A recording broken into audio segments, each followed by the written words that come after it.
Okay, Lemgo.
Pakinggan, panoorin, agaran in real time, o balikan sa pag-scroll up and down. Mga balitang dapat malaman, impormasyong tunay at napakikinabangan. Saan ka man, sa buong kapuluan. Babangon sa bagong sigla. Kababayan, kasama ang social media. Powered broadcaster ng bagong mamamayan.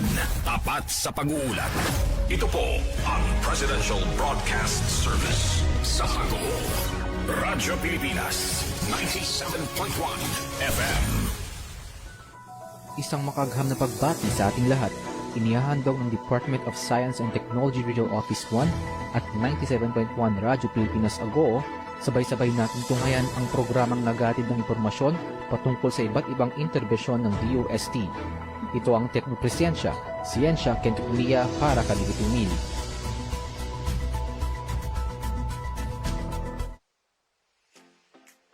Naimbag, abigat, good morning at magandang umaga mga kaagham. Narito muli tayo sa ating programang Teknopresensya, Siyensya Ken Teknolohiya para Kadagiti Umili 2025.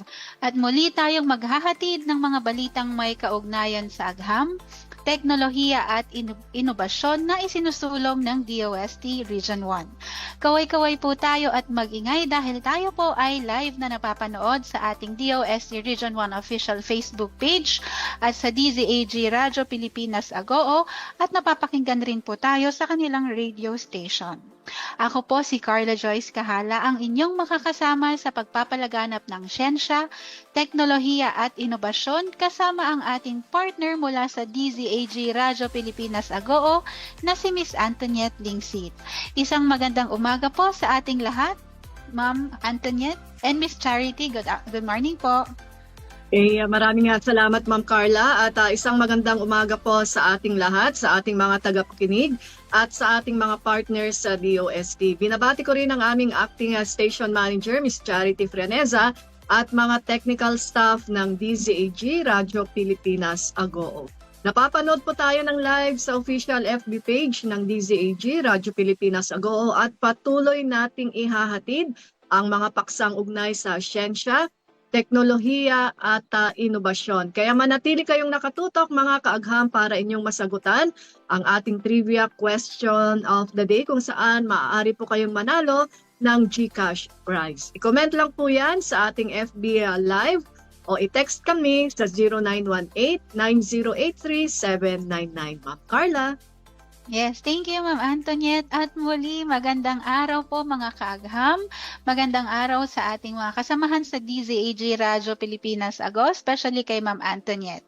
At bago tayo dumako sa ating diskusyon, ay atin munang sariwain ang mga ganap sa DOST Region 1 noong mga nagdaang linggo. Ating panoorin ang DOST Region 1 Siglat News.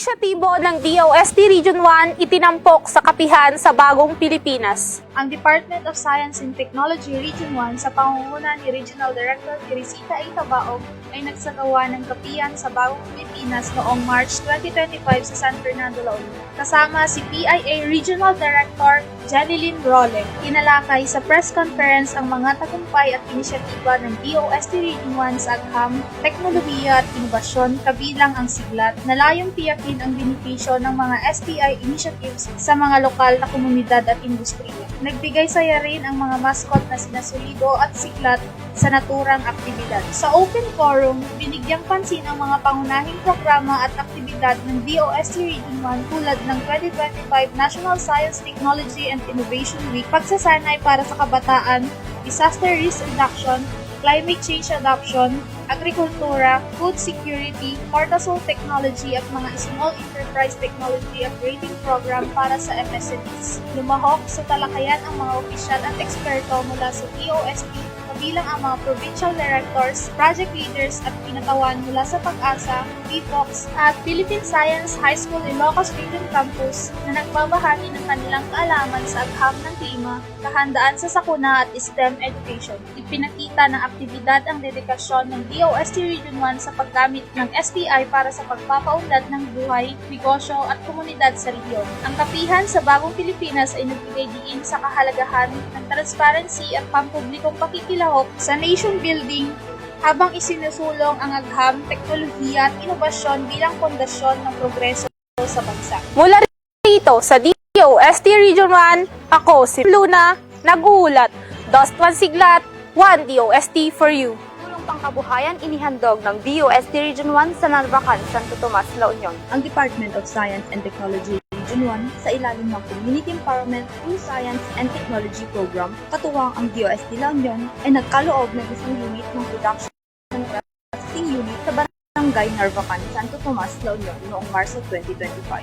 Bilang bahagi ng Project Livelihood through Enterprise Development, pinangunahan ni DOST La Union Director Jonathan M. Viernes ang awarding event kasama ang mga opisyal ng DOST La Union. Ang proyekto ay bahagi ng patuloy na inisyatiba sa kabuhayan na pinagkailangan ng livelihood training and product development on fish processing kung saan 26 na kalahok ang natutong gumawa ng smoked bangus, fish nugget, smoked tahong in corn oil at fish siomai. Binigyang diin ni Director Viernes ang kahalagahan ng inisyatibang ito sa pagsulong ng pangmatagalang kabuhayan at tiniyak ang patuloy na suporta ng DOST La Union. Nagpasalamat si Barangay Captain Carlos C. Collado sa DOST at nangakong aalagaan at makahalagahan ang matanggap na tulong. Patuloy na nagpapalakas ng SES program ng mga komunidad sa pamamagitan ng agham, teknolohiya at inobasyon upang mapabuti ang kabuhayan ng mga mamamayan at nananatiling committed ang DOST La Union sa pagbibigay ng suporta at intervensyong teknolohikal upang mapaunlad ang lokal na negosyo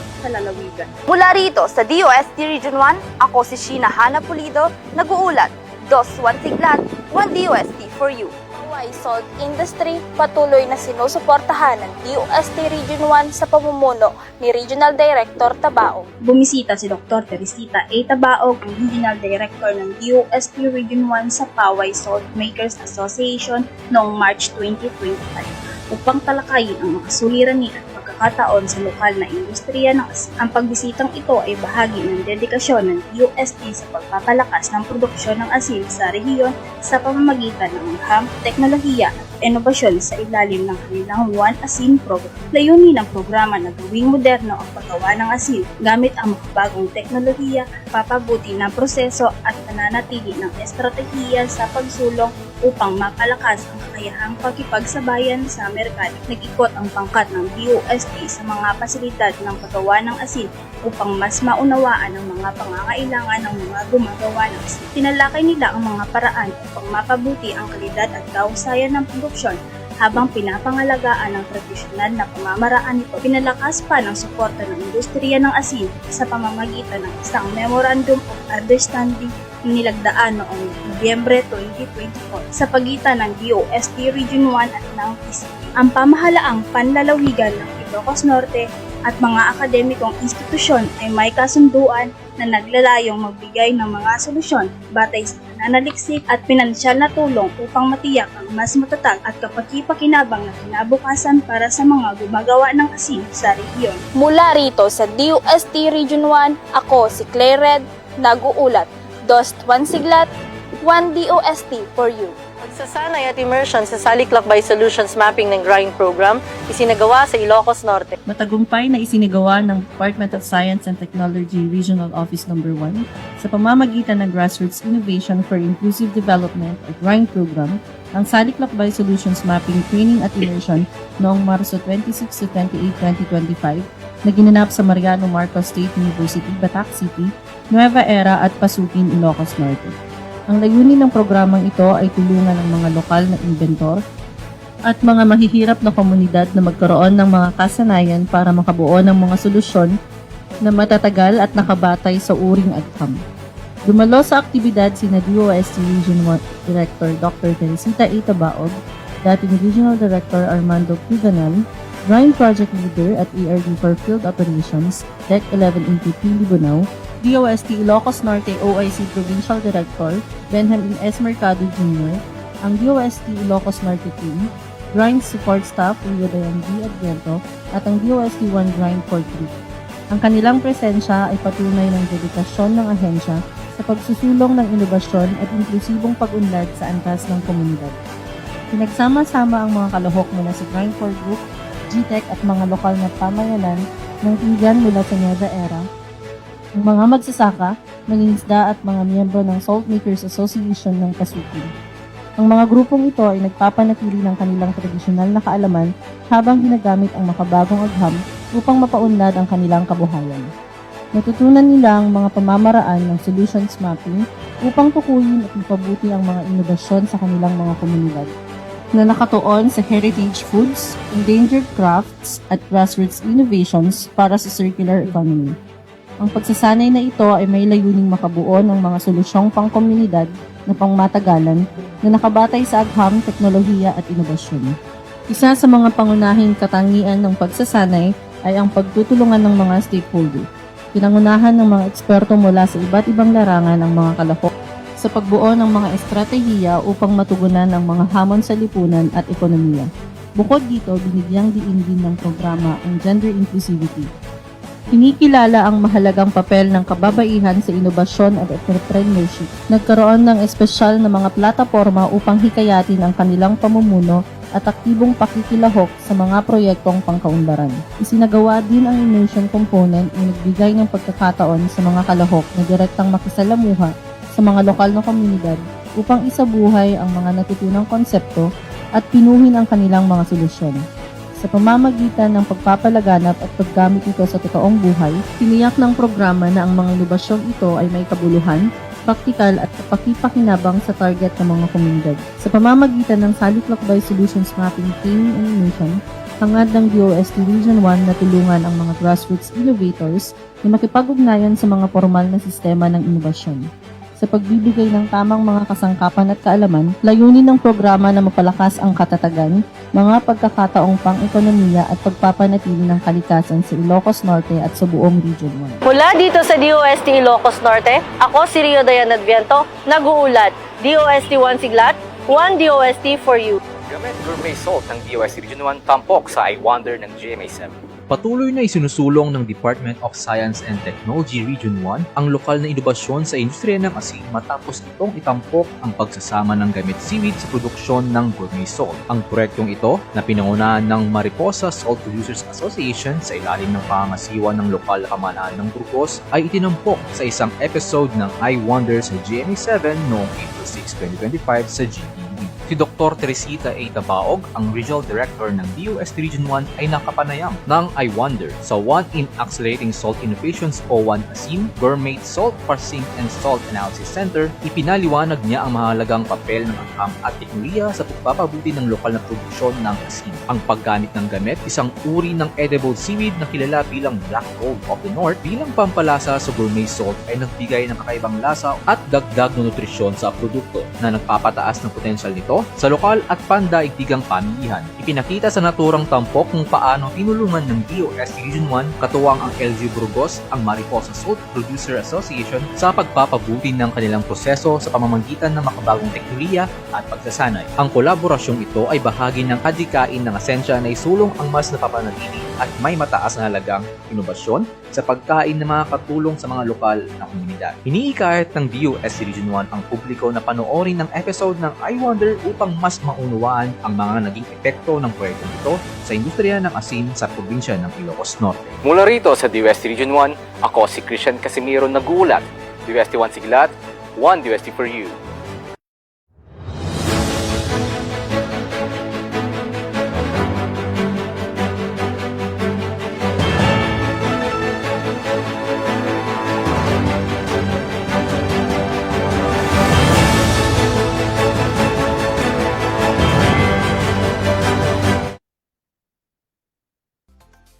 Ayan po mga kaagham, atin na namang nakita ang tuloy-tuloy na aksyon at pagbibigay serbisyo ng DOST1 para sa ating mga karehiyon.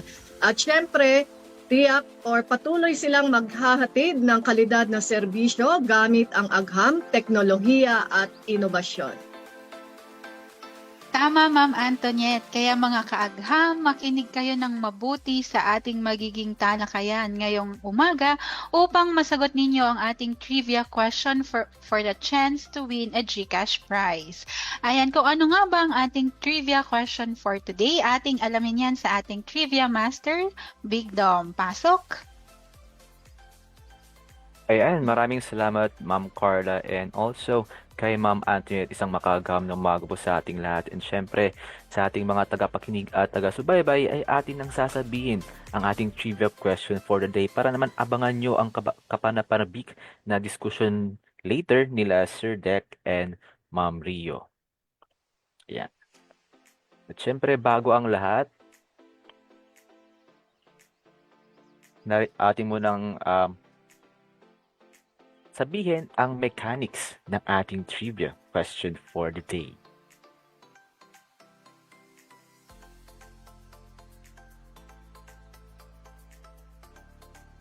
Ayan, una po ay i-like ang DOST1 official Facebook page at i-share po ang live video ng Technopresensya 2025 Episode 8 featuring Fueling Innovation, the DOST Grind Experience.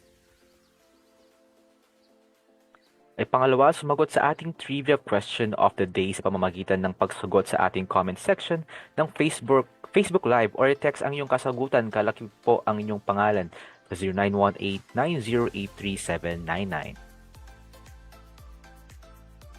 At kapag tama po ang iyong sagot, ay isasama po ang iyong pangalan sa electronic raffle para sa chance na maging lucky winner of the day. At syempre, i-announce ang winner ng GCash prize pagkatapos po ng mga interview at ilan pang mga paalala. Tara at ating alamin ang ating trivia question of the day.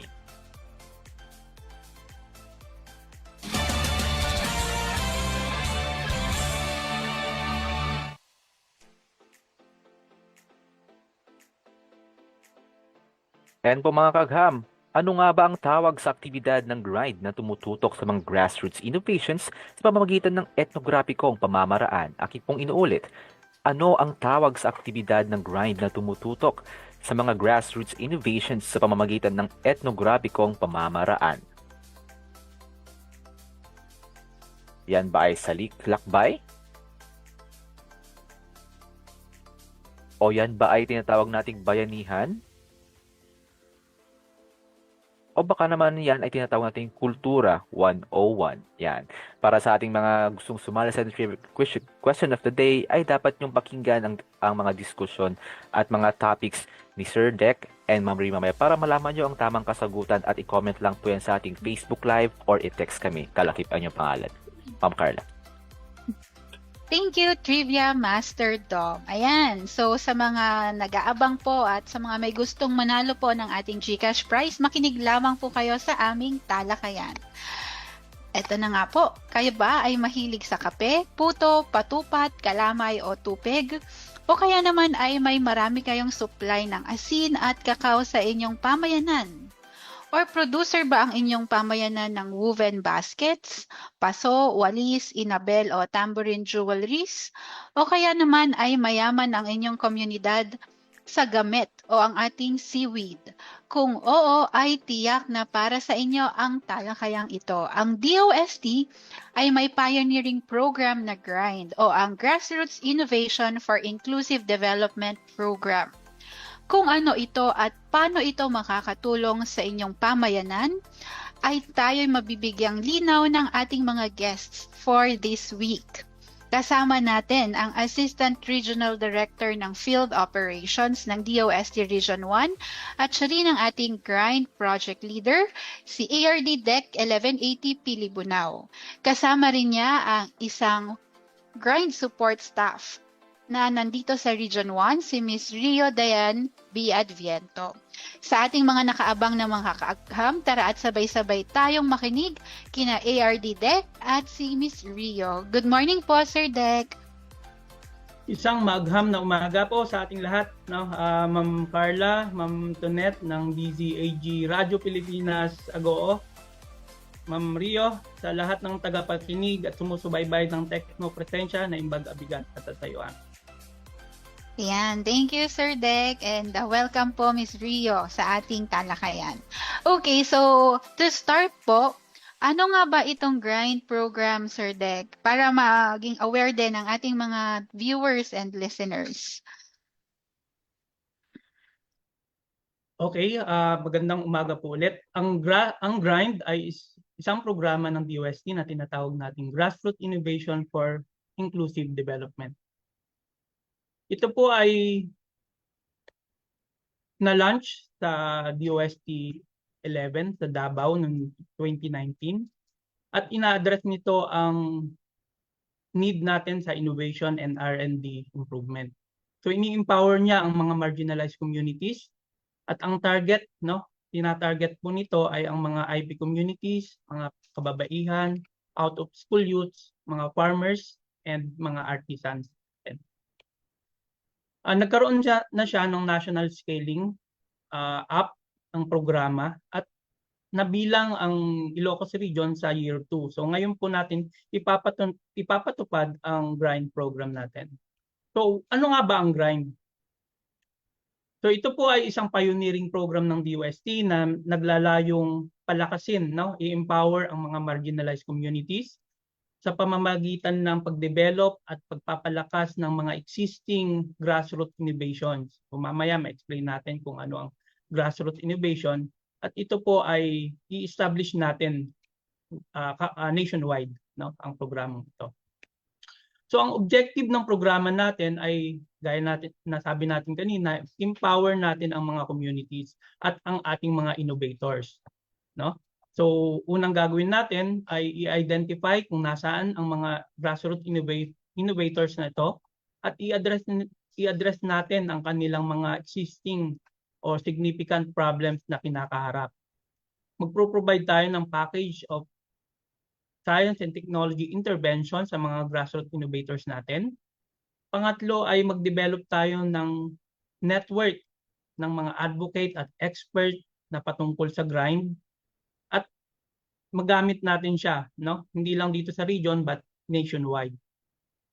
Pang-apat ay magkaroon tayo at mag-lobby rin tayo ng mga polisiya na patungkol sa grassroots innovation at ito po ay isusulong natin sa Regional Development Council.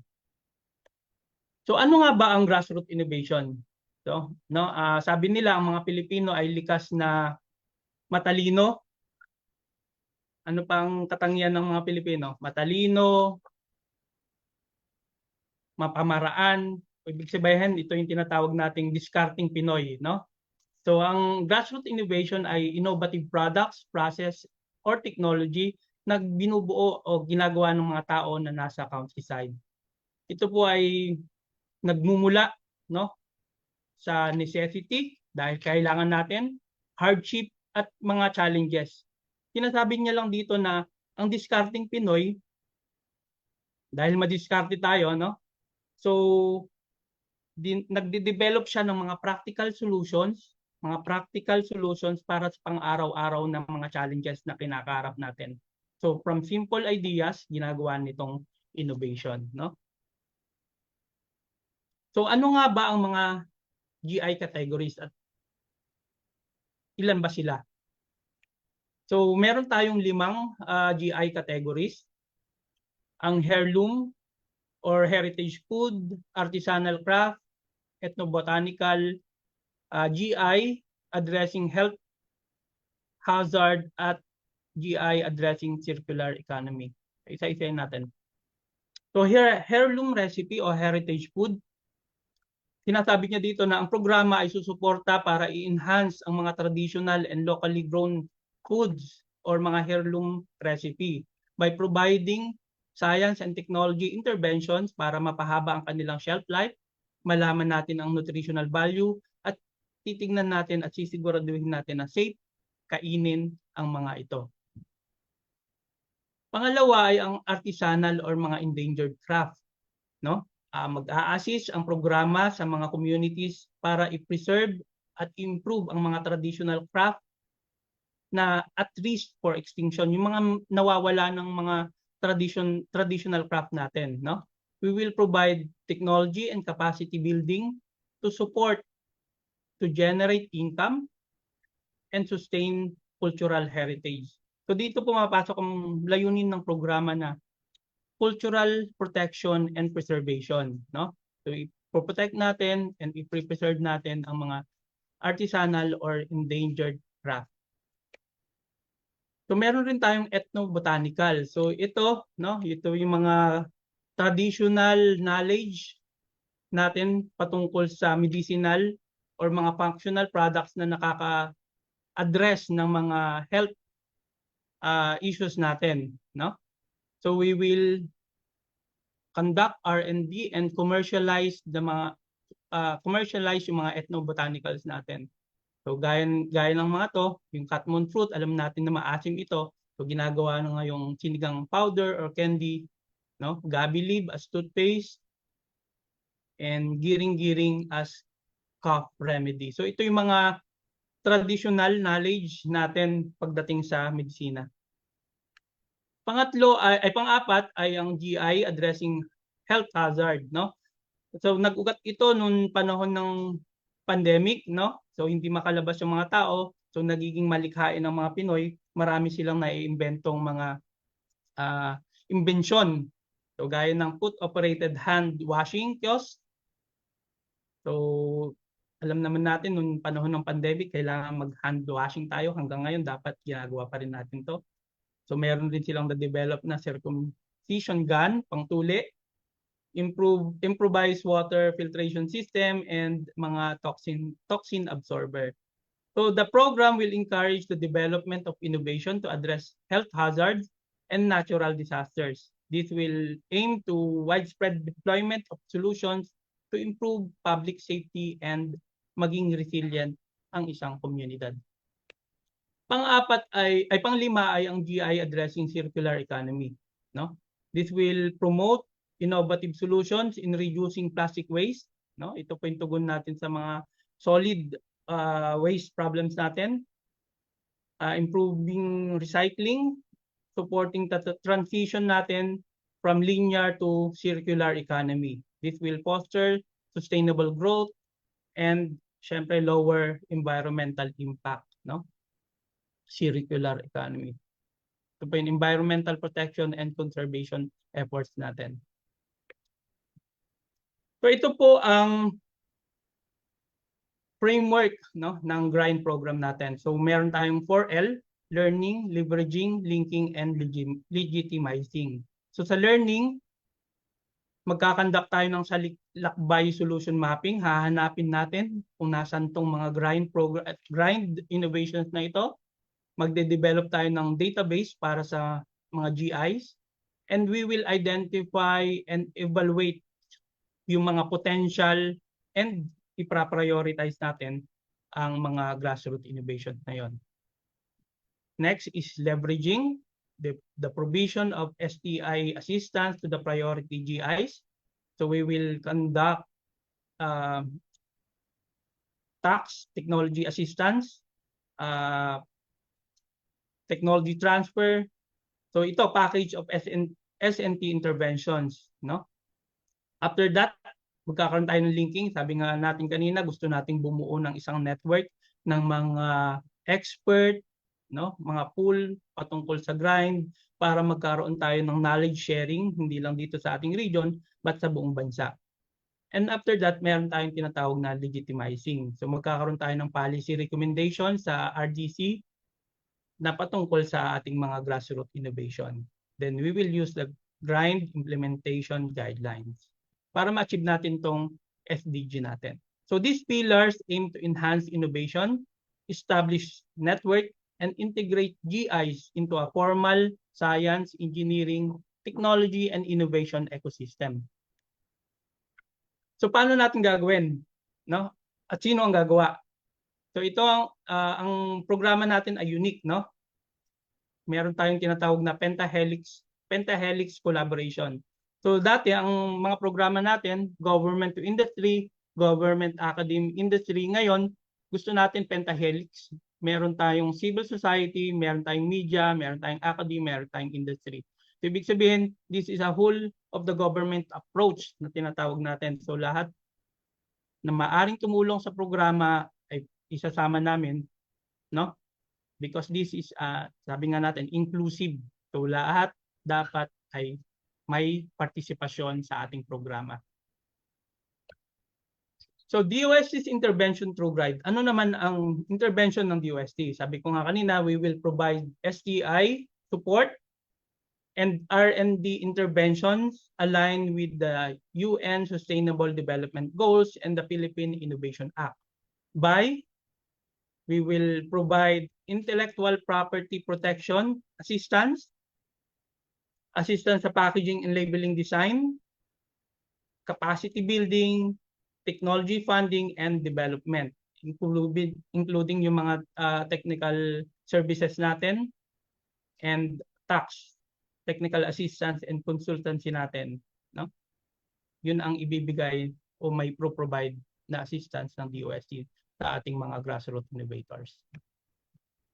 Pero meron rin siyang inclusion criteria. Ibig sabihin, meron tayong priority, no, na dapat pagbigyan ng programa. So ang mga priority natin ay binibigay sa mga communities na nasa disadvantaged sectors, yung mataas ang bilang ng magsasaka at mga ngisda, mga IPs, mga kababaihan, no, mga kabataan, geographically isolated areas, yung mga nasa GIDAS. And syempre, no, beneficiaries must be capable of managing the project na ibibigay natin, and dapat may champion for sustainability and impact. So dito natin makikita yung commitment ng isang community o yung mga beneficiaries na matutulungan natin, ma-assisan natin. And syempre, community selection is based pa rin sa PRA or Participatory Rural Assessment, or yung tinatawag natin dito sa region, Community Need Assessment and Consultation. So yun po ang GRIND. GRIND represents far more than an initiative, but it stands as a testament to a transformative potentials of innovation, strategic collaboration, and collective action. Maraming salamat po sa pakikinig, mga ka-IB Grind. Good morning. Wow. Yes, thank you so much Sir Dex sa overview na binigay mo. Napaka-detalyado po ng binigay niyong overview ng grind program and napaka-interesting po ng program na to since ang dami pong involved. So andyan yung academe, yung industry, media, and then yung sa civil society. So it's really a whole government approach po. Ayan. So madako naman po tayo kay Miss Rio. So good morning Miss Rio. Ano naman yung mga activities na kinonduct dito sa Region 1 patungkol sa grind program at ano ang mga naging resulta na nito so far? Ayan, magandang agham po sa ating lahat. Wait.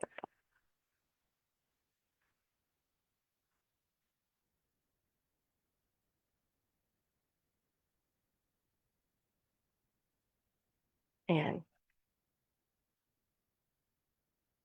So, magandang agham po sa ating lahat. Ngayon naman po aking tatalakayin ang naganap noong March 26 to 28, which is the SADC Lakbay Solutions Mapping Training and Immersion sa MMSU Batac City, Nueva Era, and Pasukin, Ilocos Norte. Ayan, so ano nga ba ang SADC Lakbay? So, ang SADC Lakbay po is an activity that brings together curious individuals to embark in an epic journey of solutions mapping in grassroots communities. So, the goal po is to identify yung needs, issues, and opportunities by looking for solutions developed by the people. So, ang SADC Lakbay po comes from two words which is saliksik and lakbay. Ayan, so on February 19, 2025, nagkaroon po kami together with our grind project leader, ARD Tech, ng pre-mapping solutions sa Nueva Era and Pasukin. So the solutions mapping of grassroots innovations along with the identification of sites were conducted in the municipalities of Nueva Era and Pasukin, Ilocos Norte. So dito po napag-usapan namin kung ano yung mga na-identify namin na GIs, target GIs po namin na imamap doon nga po, nung March 26 to 28.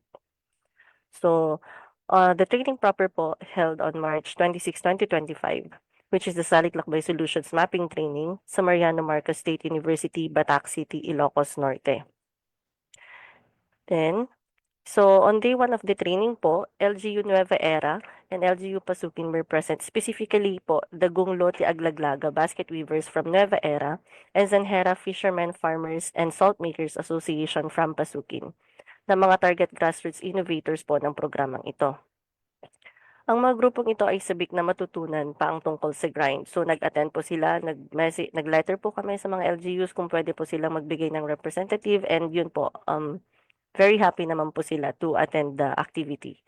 So the event kicked off with Ms. Althea G. Rojo, a resource speaker from DOST 11 Grind Program, giving a comprehensive introduction to the Grind Program para po malaman nila kung ano yung Grind Program, ano po yung mga pwede namin gawin, ano yung mga pwedeng maitulong ng programang ito sa kanilang mga komunidad.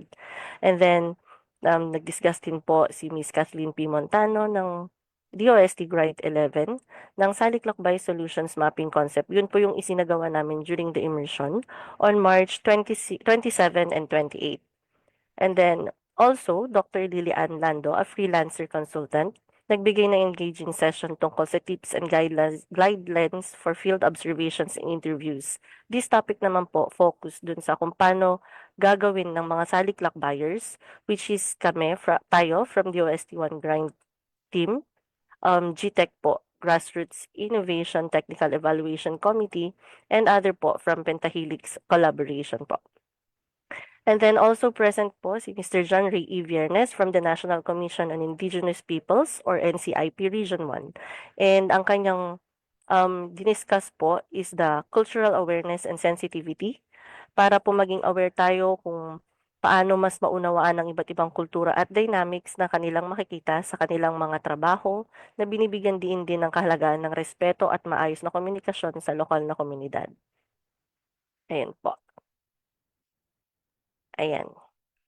And during our immersion naman po, this is on March 27 naman, this is the Gunglo Tiaglaglaga Association po from Nueva Era. And pinakita nila sa amin yung mga innovations nila which are the bamboo woven products and meron silang tinanong namin sila kung ano yung mga tawag dun sa products nila. Ang sabi lang nila is laba, bigao, and so on po. So parang wala talaga pa silang pangalan for their innovation. And then pinakita rin po nila dito po sa first picture ni Nanay kung paano nila kinukulayan yung mga bolo or yung kasi napaka-distinctive po ng kanilang products. Parang hindi basta-basta nagagawa ng iba. Ang sabi nga po nila, parang meron din pong nag-try na i-copy yung way of pag-color nila pero hindi naging successful. And then, here po, katulad ng mga sinabi ni Sir Dag kanina, nakapag-identify po kami ng GIs. Ang category po nila is under the endangered or artisanal crafts. Itong una. Ito po yung basket na hawak ni Regional Director. Yan po yung sample na pinakita sa amin. And then, meron pa po kaming naidagdag na isang GI na identify, which is yung pangkayas. This one po kasi on the third picture, parang binibili lang nila yung blade and then in-innovate na po nila para mas magamit nila pag-enhance pa ng mga bolo na ginagawa nilang basket. And on pasukin naman po, these are the Zanhera Fishermen, Farmers, and Salt Makers Association po. Same din po, parang nakagather din kami ng information, we conducted the interview, and then there, nalaman po namin na ito po yung mga GIs na identify sa kanila, which is the TED Artisanal Salt. On the second picture po, kung makikita niyo yung white na yun po yung TED nila. It is an endangered or artisanal craft. And on the third picture naman po, this one, na-discuss po ng kanilang LGU na meron palang nag-innovate ng isang tractor at ginawa siyang parang water sprinkler. And then yun po, sabi namin ni Sir Dag, pwede namin siyang ipasok as a GIs addressing circular economy. So yun po, and then, yun. So, in conclusion, the Saliclakbay Solutions Mapping, Training, and Immersion help us to observe and interview grassroots innovators on how their solutions are helping their challenges. And then, for the ways forward naman po, we, together with ARD-DEC, so balak namin, and we will continue to conduct Saliclakbay Solutions Mapping and Immersion in the provinces of Ilocos Sur, La Union, and Pangasinan. And then after which po, we will have the MOA signing with our Grassroots Innovation Technical Evaluation Committee. And then, para po mag-proceed na yung evaluation nila for our priority GIs po through Pentahelix approach. And thank you po, mga ka-EB Grinds. Magandang umaga po ulit. Ayan. Thank you, Ka-EB Grind Rio. Thank you, Miss Rio, for those updates ng mga nagawa na ng grind program dito sa ating region. So, in return, ano naman yung mga feedback ng ating mga nag-attend sa activities na ito? Maganda ba yung receive nila ng information or yes, Ma'am Rio? Yes po, ang sasaya po nila and very hopeful po sila na sana maging successful and maging mas makatulong pa yung program sa kanilang mga communities po. Yan, thank you so much. So, Ma'am Antonia, dito ko mas lalong na-appreciate yung grind program kasi yung mga meron ng or existing ng mga technologies na hindi nila alam or yung mga parang na-invento lang nila in order to parang mapabilis yung mga processes nila sa mga communities, ay bibigyan ng identity ng DOST through the help, of course, ng mga stakeholders. And syempre, para mas ma-enhance yung mga ginagamit nila ngayon. At syempre, for marketability din sa buong country and maybe sa global. So, I know may mga questions ka, Ma'am Antoniette. Thank you, Ma'am Carla. And muli isang magandang umaga po kay Sir ARD-DEC and Ma'am Rio. Ano naman po or mayroon po ba or ano ang mga challenges na kinakaharap ninyo sa programang ito po? Yan, salamat Ma'am Tonet, no. Bagamat pioneering program ang grind natin, grind program, marami rin po kaming mga kinakaharap na hamon sa pagpapatupad ng programa. Marahil dahil nga grassroots innovation to, marami sa mga inobasyon sa community ang hindi pa documented, no? So dahil nga hindi formal ang kanilang paggawa. Pangalawa, limitado ang kanilang kaalaman sa siyensya at teknolohiya. Bagamat alam natin na likas na madiskarte ang mga grassroots innovators natin, pero kulang pa rin ang kanilang kaalaman sa scientific validation, prototyping, and product development. Pangatlo ay ang commercialization, no? Bagamat at market access. Bagamat may maayos na silang mga produkto, hirap pa rin silang makapasok sa merkado dahil sa kakulangan sa packaging and labeling and market support. So yun po yung nakikita naming mga hamon at challenges sa pagpapatubad ng programa natin. Okay, thank you Sir Dex, and alam naman po natin na kaya andito yung mga challenges para bigyan po ng solusyon.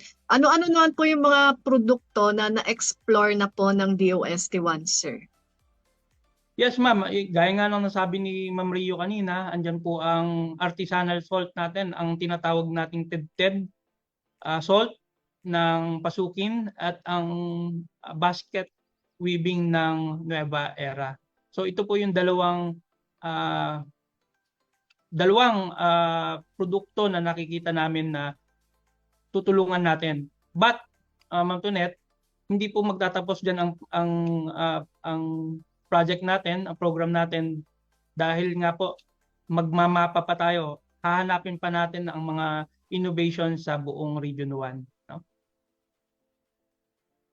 Okay po, and sabi nga po kanina sa intro natin is patuloy ang DOST1 sa pagbibigay po ng serbisyo. Ngayong taon po, ano po yung mga mahalagang mangyayari po sa grind? Yes, Ayan, ma'am. for this... Sige, Sige, sir. Ma'am Rio.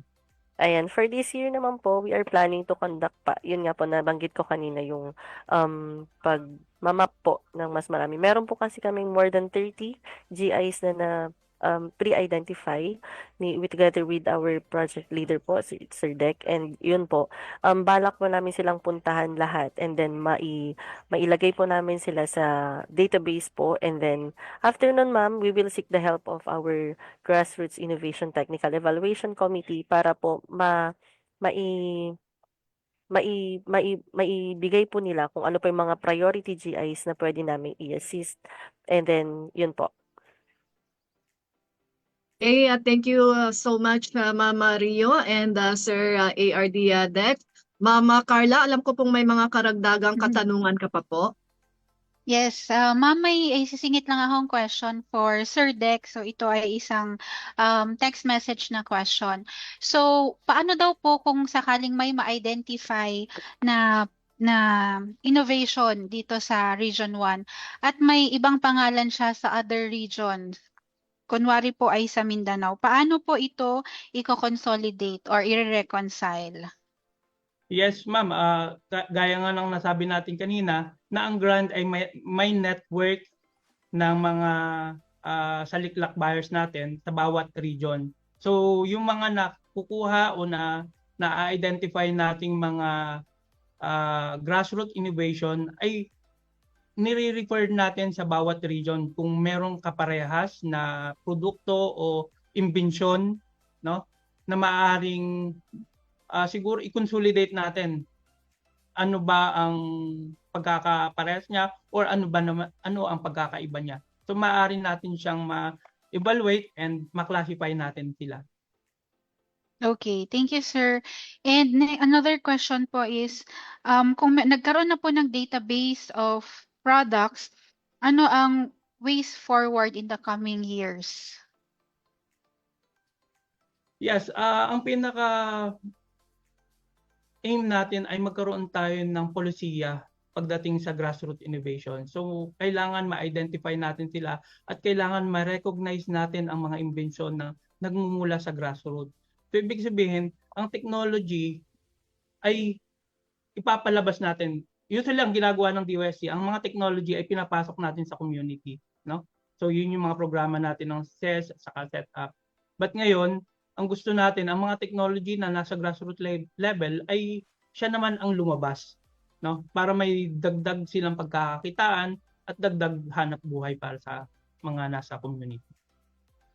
Okay, thank you sirs for those questions, for those answers, and thank you dun sa ating mga viewers na nagbigay ng kanilang questions po through text. Ayan, ito naman po, Sir Dek, paano nyo po nakikita ito na magko-contribute sa ating national economy, ang ating grant program? So ang ano natin, ang grind program natin ay magpapalakas sa lokal na industriya, no? Sa pamamagitan ng pagsuporta natin sa mga micro, medium, small medium enterprises natin, mas maraming locally made products and technologies ang maiproproseso natin na tutulong sa pagbuo ng industry na nakaugat sa community, no? Maliban doon, maglilikha ito ng kabuhayan at trabaho sa community, no? So habang lumalaki ang kanilang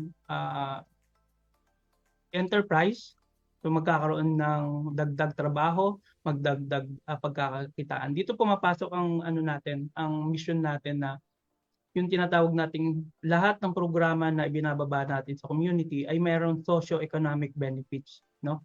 So meron benepisyo silang makukuha pagdating sa socio-economic, no?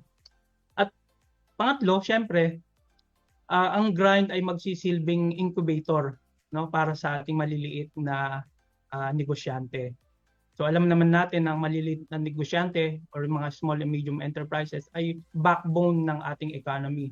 So kung tutulungan natin sila, mapapalogo ang kanilang produkto, dadami ang kanilang kita, magkakaroon ng dagdag trabaho at pagkakakitaan sa komunidad. At magsisilbi rin tong Ma'am Carla, magsisilbi itong parang entrepreneurial spirit, no? Bubuhayin niya ang entrepreneurial spirit ng mga nasa pamayanan o community natin. Ayun, tama po sir. Thank you for that. So, kung before, ang traditional way kasi ay syempre may mag-invent. Yan yung mga ating inventors, scientists, tas ibababa natin on the ground. So, this time naman, ang ginagawa natin dito sa grind program ay yung mga naimbento ng ating mga tao sa komunidad, ating mga kapatid, kaagham sa komunidad, ayun yung ilalabas natin. So, it's the other way around. And it's also recognizing their innovations as well. Okay? So, thank you po for that, Sir Dek and Ma'am Rio. Ayan mga kaagham, isa na namang talakayan ng inyong natunghayan dito sa ating programa. At kung may mga naiisip pa po kayong katanungan ay maaari nyo lamang pong i-comment sa ating Facebook Live or i-text sa 0918-9083-799. Ma'am Antoinette? Yes, Ma'am Carla. At bago natin i-reveal ang ating kasagutan at winner sa ating trivia of the day, ay atin munang pasalamatan ang ating mga panauhin sina ARD Dex at Ma'am Rio. Ayan, yes. Syempre, sa sobrang busy ng schedule nila ay nagawa nilang mag-save or maglaan po ng time para sa ating programang Techno Presensya. So, nice po namin ihandog itong ating mga certificates as our token of gratitude and appreciation. Yan. So habang hinihintay nating ma-flash yung certificate, basahin ko lang po, may bumabati po kay Boss Dek from Sir Paul Stanley Chan Ramos. Ayan. So binabati rin po tayo ng mag-aagham na araw ni Van Mamuyak Dakoykoy. Hello po, good morning sir. Ayan, at ang ating mga kasamahan from the OST Region 1. Alright, so let me read the content of the certificate. The Department of Science and Technology Regional Office 1 presents this Certificate of Appreciation to Sir Dec 1180 Pilibunao, Grind Project Leader and the Assistant Regional Director for Field Operations Services, as resource person during the DOST-1 DZAG Radyo Pilipinas Agoo Program, Techno Presensya Siyensya Ken Teknolohiya para Kadagiti Umili, held on the 10th of April 2025, via Zoom platform and Facebook Live. Given this 10th day of April 2025 in the city of San Fernando, La Union, to be signed by Dr. Teresita A. Tabaog, Regional Director. And same certificate of appreciation goes to Ms. Rio Dayan B. Adriento, Grind Support Staff, Project Technical Assistant 3 of DOST Region 1. Ayan, thank you so much po sa inyong time for this morning. Yan. So, Maraming salamat sa pagpapaunlak po sa aming imbitasyon at pagbahagi po ng inyong kaalaman hindi lamang sa amin kundi sa lahat ng ating mga kaagham na sumusubaybay. Ma'am Antoniette? Okay, so Sir Dex and Ma'am Rio, kung may mga announcement po kayo o mensahe ay maaari na po ninyong ibahagi bilang panghuli ninyong pananalita sa programa pong ito. Mga ka-IB-Grind, maraming salamat po sa pagkakataon na naibahagi namin ang aming programa, ang GRIND or Grassroots Innovation for National Development. Sa pamamagitan ng Discarding Pinoy na pinanday ng siyensya, nais naming patunayan na ang inobasyon ay hindi lang makikita sa laboratories, sa malalaking kumpanya o nasa syudad, no? Kundi ang inobasyon ay makikita rin sa bawat Pilipino na may malasakit, matalino at likas na diskarte sa buhay. Naniniwala po kami na ang pagbabago, ang tunay na pagbabago ay nagsisimula sa komunidad. At ang suporta ng DOST at ang buong sambayanan, kaya nating itaas ang antas ng pamumuhay sa paglikha ng trabaho, pag-ambag ng isang makabagong imbensyon na makatao at makakalikasang ekonomiya. Maraming salamat po at sama-sama po tayong mag-grind para sa bayan na imbag bigat kada tayo amin and Diyos Agina. Ayan, maraming salamat po Sir Dec and Ma'am Rio. Ayan. So tayo na po ay mag-photo ops bago po namin kayo pakawalan. Ayan. So may I request our team to please turn on your cameras. Ayan. So sa mga nag-aabang po kung sino ang ating GCash winner ay maghintay po dahil marami po ang nag-submit ng ating answers, correct answers. So mamaya ay i-raffle po natin. Ayan, ready? People ready in 3, 2, 1, smile.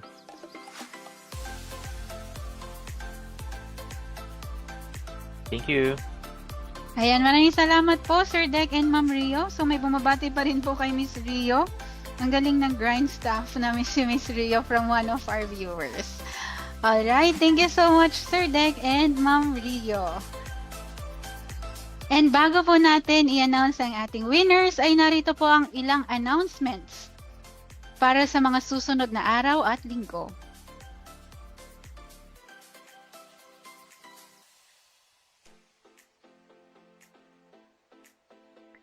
Alright, the search is on for the 2025 Presidential Awards for Outstanding Micro, Small, and Medium Enterprises and Presidential Recognition for Outstanding Development Partners in recognition of the significant roles the micro, small, and medium enterprises and MSME development partners play in the growth of the economy.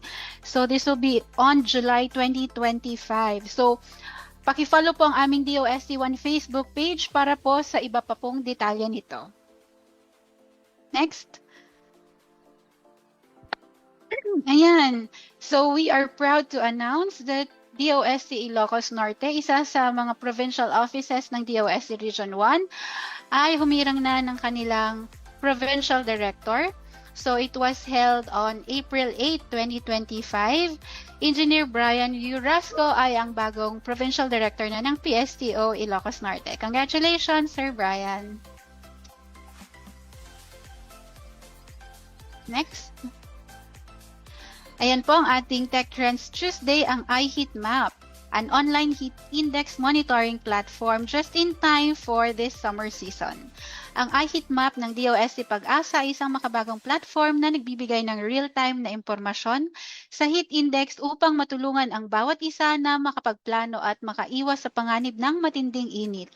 So gamit nito ang high-resolution gridded data at color-coded alerts, madali mong matutukoy kung kailan at saan may bantang init na dapat pag-ingatan. So mayroon din itong early forecast para sa mas tumpak at maagap na monitoring, kaya't siguradong laging handa laban sa heat hazards. Ayan. Next. Ayan po ang ating One Asin Gourmet Salt Innovations. Hindi lang ito basta asin, ito ay Asinovation para sa Pilipino. So meron po itong mga flavors ang ating gamit seaweed, native onion, native garlic, black garlic, at ang ating native garlic na gourmet salt variety. So kung hanap mo naman ay iba pang flavors bukod sa asin, tumpak na ito po ang mga produkto na para sa inyo at para sa inyong mga putahe. Next.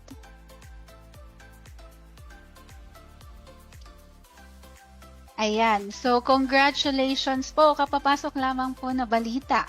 Congratulations po sa DOST Region 1, top contributor to Starbucks Insider with 9 articles published from 2019 to 2024. Ito ay ibinigay po ngayon lamang po sa 14th Starbucks Deployment Officers Assembly na kasalukuyang ginaganap sa Grand Astoria Hotel, Zamboanga City. Congratulations po DOST Region 1 and to the Starbucks team. At para po sa iba pang mga programs, projects, and activities ng DOST Region 1, ay i-like lamang po and follow ang aming mga social media platforms para po maging updated sa ating website www.region1.dost.gov.ph. I-follow din po ang aming Facebook page at facebook.com/dostro1. Kung may mga katanungan po or inquiries ay maaari nyo kaming ma-reach sa aming smart number 0918-9083-799. Paki-follow din po ang aming Instagram account, Instagram/DOST Region 1.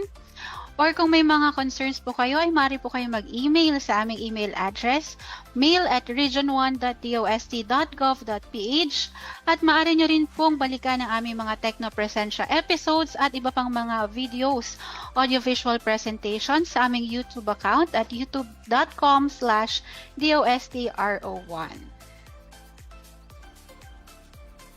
Ayan. So, heto na tayo sa ating trivia question winner.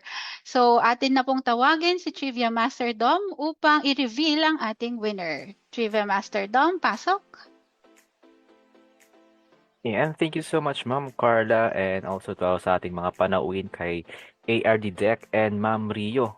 Ayan, thank you so much. And syempre kay Ma'am Antoinette. At syempre, mga kaagham, ating munang balikan ang ating trivia question for the day.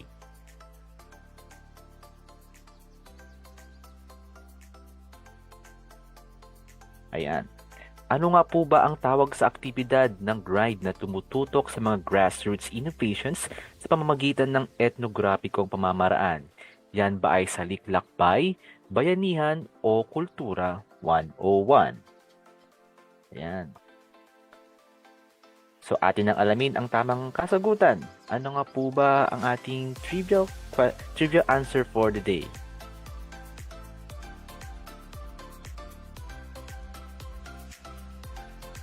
Ayan, mga kagham, ang tamang sagot po ay saliklakbay na na-discuss rin po kanina ni Ma'am Rio, no? Kung saan minamap po nila ang mga grassroots innovations sa iba't ibang lugar sa Region 1 para ma-identify po at matignan kung paano ito matutulungan, lalong-lalo na ang mga produkto ng mga komunidad. At syempre, sino nga po ba ang ating trivia question winner? Ang ating trivia winner for today? Marami-rami po ata silang sumagot today.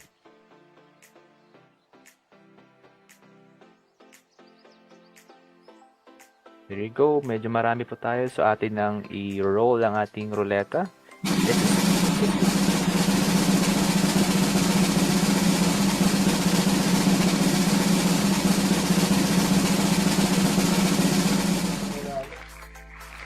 Ayan, congratulations kay Miss Comboy Red Claire. Kayo po ang ating winner sa ating trivia question for the day. Ayan, talagang nakinig na naman po talaga si Ma'am Claire sa ating talakayan na fueling innovation, the DOST Grind Experience. And yes, congratulations po. And para po i-claim yung prize, ay mag-message lang po sa official Facebook page ng DOST Region 1 para sa mechanics. Congratulations and maraming salamat. Yes, congratulations po sa ating winner, Miss Comboy Red Claire. Ayan. So, muli ating pinapasalamatan ang ating mga panauhin for this morning, ARD Deck and Miss Rio. Ma'am Antoinette? Ayan, at maraming salamat din po. At ito po ang inyong lingkod, Antonietta Lingsit, sa ngalan pa rin ng aming acting station manager, Miss Charity Frianeza, at mga nakasama sa technical side. Thank you, Ma'am Antoniette, and thank you, Ma'am Charity, and sa lahat po ng DZAG Radyo Pilipinas Agoo. At sa ngalan ng aming Regional Director, Dr. Teresita A. Tabaog, kami po ay patuloy na maghahatid ng tamang impormasyon, tulong at kalidad na serbisyo sa ating mga kaagham. Dahil dito sa DOST, we provide solutions and open opportunities. Abangan niyo po kami sa susunod na episode dito lamang po sa Teknopresensya, Sensya Ken Teknolohiya para kadagiti umili. Maraming salamat po at magandang umaga. Inyong natunghayan ang makabulang usapan Thank you, patungkol Ma'am sa Tonette. inobasyon at Thank you, interbensyon sa larangan ng siyensya at teknolohiya. Muli niyo kaming samahan sa sunod na episode ng Teknopresensya, Siyensya Ken Teknolohiya para kadagiti umili. Hanggang sa muli mga kagham, DOST 1 Siglat, 1 DOST for you. This is your Philippine Broadcasting Service, looking ahead to the challenges of modern times.